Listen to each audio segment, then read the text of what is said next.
Halo semuanya, perkenalkan nama saya Muhammad Riswandi. Saya berasal dari Universitas Islam Negeri Antasari Banjarmasin, Fakultas Tarbiyah dan Keguruan, jurusan Pendidikan Agama Islam. Dan saat ini saya sedang menempuh semester 7. Di sini saya akan menjawab beberapa pertanyaan dari Google Student Ambassador. Oke, langsung saja kita mulai ke pertanyaan pertama ya, tentang inovasi Google. Nah, hal yang paling saya sukai dari inovasi teknologi Google adalah karena inovasinya yang sangat dekat dengan kehidupan kita sehari-hari. Misalnya seperti Google Drive, Google Search, Google Meet, dan lain sebagainya. Yang mana itu sangat membantu saya belajar dan berkarya lebih efektif. Selain itu, saya juga kagum dengan budaya kerja Google yang kolaboratif ya. Karena menunjukkan bahwa teknologi bisa berdampak positif bagi banyak orang. Alasan saya ingin menjadi Google Student Ambassador itu adalah karena saya ingin menjadi jembatan antara inovasi Google dan mahasiswa.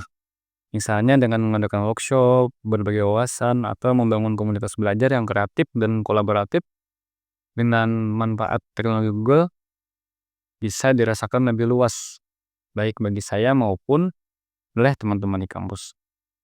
Oke, lanjut ke pertanyaan kedua. Ya. Untuk acara Tech and Chill, saya merancang aktivitas bernama Cerita dari Toples. Caranya sederhana ya, peserta mengambil QR code secara acak dari dalam toples. Kemudian saat dipindai, QR code akan menampilkan sebuah kata unik. Nah, dengan kata itu, peserta menggunakan Google Gemini untuk membuat cerita singkat yang kreatif. Lalu, mereka mempresentasikannya.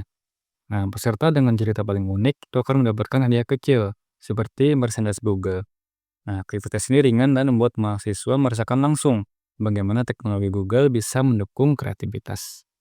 Oke, lanjut ke pertanyaan ketiga tentang out of the box thinking. Nah, saya pernah menghadapi tantangan saat ikut lomba desain logo tingkat kota dengan sisa waktu hanya 2 hari.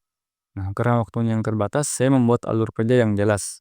Pertama, saya memahami tema lomba, lalu mempelajari logo tahun sebelumnya dan beberapa contoh dari daerah lain. Setelah itu, saya mencari referensi visual melalui Google Image dan Google Fonts untuk menemukan kombinasi tipografi dan simbol yang segar. Dari situ, saya membuat konsep sederhana ya, lalu mengembangkannya hingga menjadi desain final. Nah, dengan cara itu saya bisa bekerja terarah meskipun waktunya singkat. Dan hasilnya desain saya berhasil dikumpulkan tepat waktu dan masuk nominasi. Ini ke pertanyaan obat ya. Harapan sebagai Google Student Ambassador. Nah, jika terpilih menjadi Google Student Ambassador, pencapaian yang paling membuat saya bangga dalam 3 bulan pertama adalah ketika saya bisa berbagi karya atau ide melalui event ataupun konten.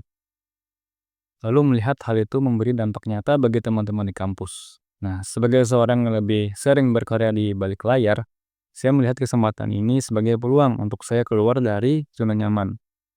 Kampus, saya ingin menginspirasi mahasiswa lain agar berani memanfaatkan teknologi Google untuk belajar dan berkarya. Sementara di luar kampus, saya berharap bisa memperluas koneksi, membuka diri, dan tumbuh bersama komunitas yang lebih besar. Sekian dari saya. Terima kasih.